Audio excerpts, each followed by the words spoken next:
এরা আসলে নারী না পুরুষ সেটা দেখে বোঝা কঠিন। এই জাতীয় না নারী না পুরুষ তৃতীয় এক প্রজাতির লোকজন দিয়ে আপনারা যেভাবে বিতর্কিত নারী অধিকার সংস্কার বাস্তবায়নের সুপারিশ করেছে, এটা বাংলাদেশের আপামর তৌহিদি নারী জনতার প্রতি একটি চরম অবমাননাকর প্রস্তাবনা হয়েছে। আমরা এই বিতর্কিত কমিশন বাতিল করে তাদের প্রস্তাবকে ডাস্টবিনে ছুঁড়ে ফেলবার উদাত্ত আহ্বান জানাচ্ছি।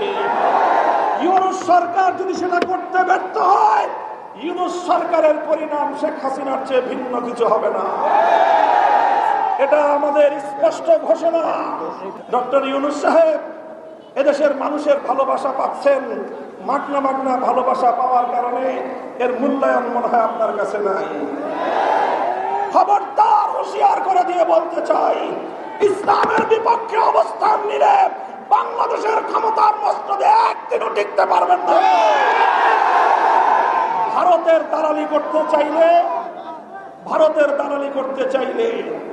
ভারতের ইসলাম বিরোধী এজেন্ডা বাংলাদেশে বাস্তবায়ন করতে চাইলে শেখ হাসিনার সঙ্গে যান। বাংলাদেশের রাজনৈতিক দলগুলো, বাংলাদেশের গণমানুষ সেটা বরদাস্ত করবে না।